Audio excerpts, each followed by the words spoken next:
So Poco has just launched a pair of fresh new mid-range mobiles, the X6 and the X6 Pro, leading to the usual dilemma of, oh bollocks, which one do I actually get? Well, they actually both sport quite similar specs, although the brains of the operation is very different between them. So I'm going to whip the Poco X6 on out of the box, then do a full side-by-side comparison with the X6 Pro, see how the camera tech, the gaming chops, all that good stuff stacks up. And for more on the latest and greatest tech, please do subscribe and ding that notifications bell. Cheers!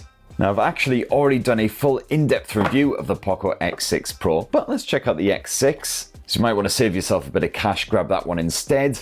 And you basically get the same exact stuff chucked in the box, which includes a Poco smartphone, a 67-watt power adapter, USB Type-C cable, and even a rubbery condom case. Alright, so first up, if you're after a compact handset, well, you're out of luck here, because both the Poco X6 and the Poco X6 Pro are 6.67-inch behemoths. I say behemoths, that's a regular smartphone size now in 2024. Thankfully, the bezels surrounding those almighty displays are reasonably skinny. It's not adding to the girth unnecessarily. The Poco X6 Pro here on the bottom is ever so slightly skinnier compared with the regular Poco X6. You do have a wee bit more curvature around back, but both of them are reasonably comfortable to clutch despite the flat edging. And speaking of edging, sadly it is a plastic frame on both the Poco X6 and that Pro model. Although they do at least have this metallic sheen, they're not glossy and obviously plastic, and they're actually slightly textured as well. So you could be fooled into thinking that they're metal, especially if you've, imbibed. And you know me, I do like a good imbibing. And it's more placky around back as well for the X6 and the Pro, although apparently the Poco X6 Pro will be offered with a fake leather option as well. I don't know what you're thinking, bloody hell those phones are filthy, why didn't you give them a quick toweling off before you turned on the camera? Well, first of all, bugger you, and second of all, I do wipe these things down hundreds of times a day. Seriously, you could work your way through an army's worth of moist towelettes trying to keep these things from looking crap. You so much as blink and they're just covered in filth again. They are absolute magnets for fingerprints and just general fluff and dust and all kinds of crud, so yeah, I'd highly recommend slapping on the bundled condom case to hide that glossy surfacing from view, and also just adds a bit of protection because that plastic does scratch up rather easily. Is that a puke? Like, that's honestly, where does it get this stuff from? And both of these blowers come in a small selection of colours, including black, which you can see the Pro in here. I wouldn't recommend that because it shows up all of that muck and dust rather easily. That's in the blue model of the Poco X6 isn't exactly any better. You can also snaffle that X6 in white, while the Poco X6 Pro comes in grey and yellow.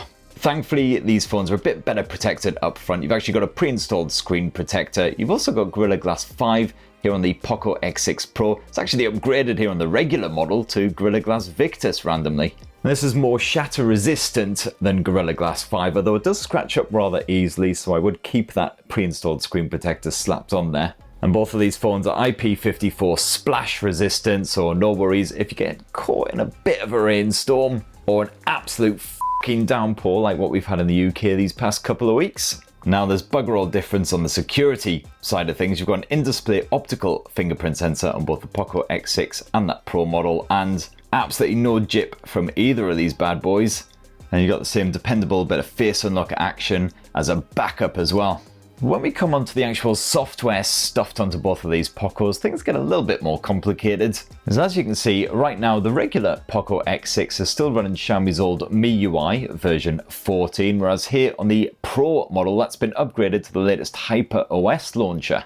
Now MiUI and HyperOS aren't really that different at all, despite having completely different names. You've got the pretty much exact same setup on both of these blowers. You got an apps tray ordered exactly the same way. Got basically the same notifications bar and control center setup, just presented slightly differently here on HyperOS. And those settings menus mostly the same as well, just a few little tweaks here and there. But anyway, you don't need to stress those details because the Poco X6 will be upgraded to HyperOS in an OTA very shortly indeed, at which point the software will basically be the same.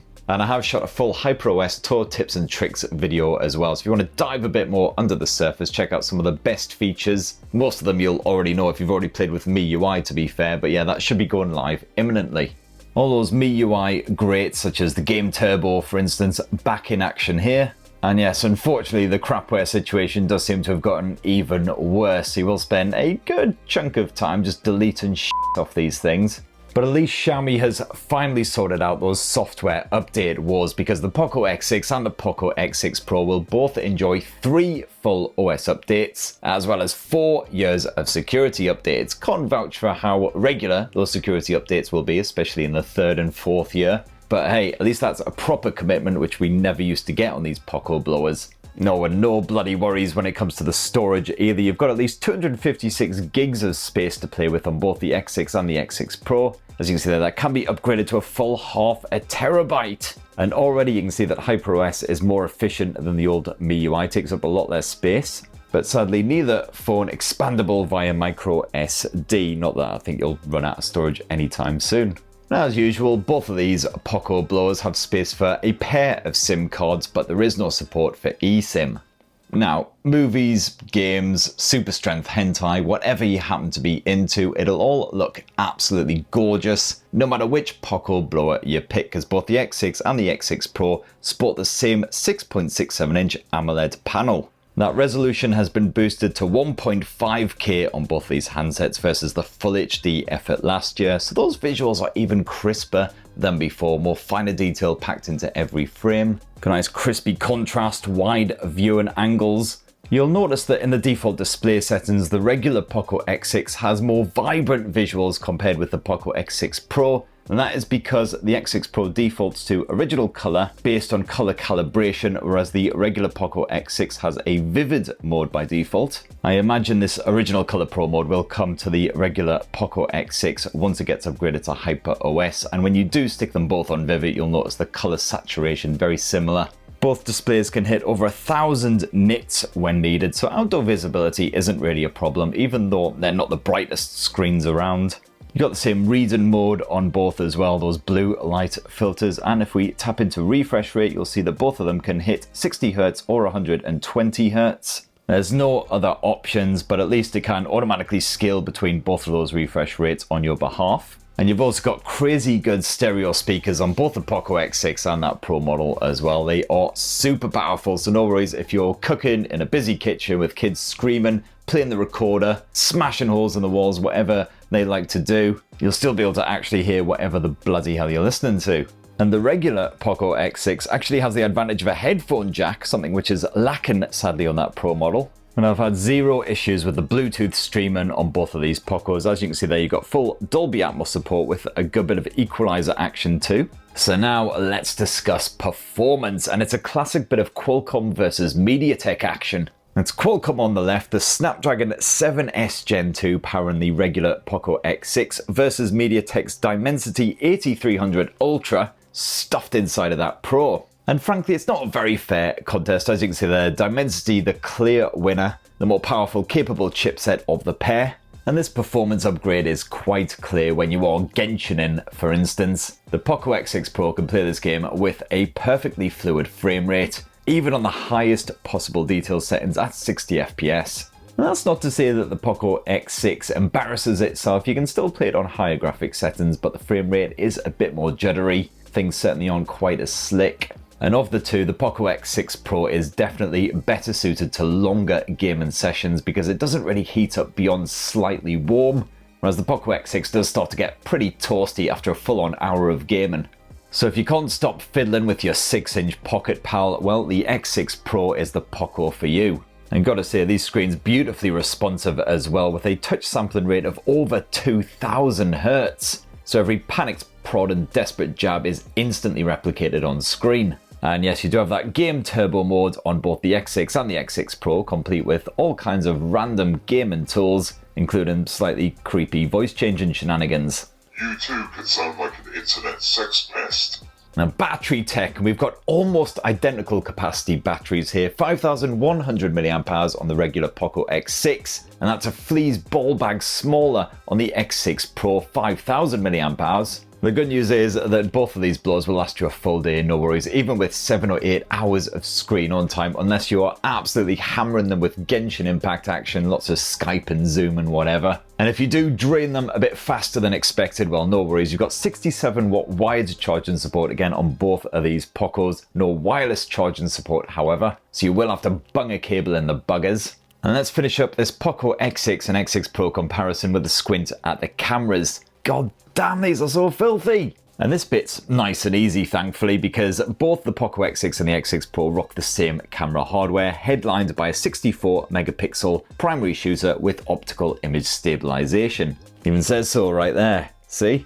As for the other lenses, well, don't get too excited. You got your bog standard 8 megapixel ultra wide angle shooter, and the final lens is just a crappy macro snapper.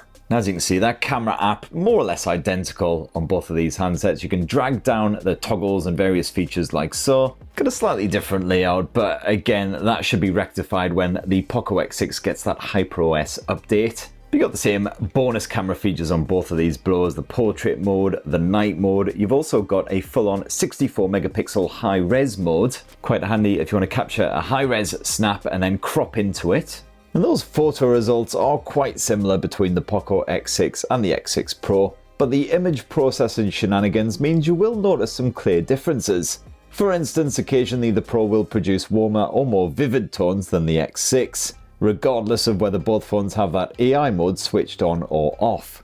And usually when there's high dynamic range, those darker areas are slightly brightened in the Pro's pics to make finer details a little bit more clear. But besides that, it is comparable visual quality across a range of conditions, including quite murky, grainy results when you are shooting in dim light. And it's a similar story for the ultra-wide shooters on this Poco pair, and both phones can digitally zoom up to around 5 times before the picture gets quite drainy and a bit rubbish. And for your video-based shenanigans, where you can capture full HD footage at 30 or 60 frames per second on either Poco handset. Otherwise, you can boost up to 4K as long as you don't mind dropping that frame rate to either 24 or 30 FPS. And again, no real discernible difference between the two when it comes to capturing home movies. Those visuals are pretty crisp. The audio capture is nice and clear, and the stabilization is fine. Just don't try shooting at night because everything looks crap. And then last up, no real shocks or surprises. You got the same 16 megapixel selfie shooter up front on the Poco X6 and the Poco X6 Pro. And again, selfie results very similar, fine in good light, a bit more pants when things get dark. And that right there, my lovelies, is how the regular Poco X6 measures up against the Poco X6 Pro. And as you can see, two very worthy mid-range mobiles, offering some pretty good hardware and some respectable software as well for that asking price. Of course, lots of hot rivals lingering on the horizon, including Xiaomi's own Redmi Note 13 series, which is due a global launch next week, I believe it is, so stay tuned for in-depth reviews of those. In the meantime, you can check out my full 1-week review of the Poco X6 Pro if you're particularly intrigued by that one. Please do subscribe, ding that notifications bell for more on the latest and greatest tech. Or let us know which one is your favorite, which one you would spunk up a bit of cash for as well down in the comments below. And have yourselves a bloody wonderful rest of the week. Cheers everyone, love you.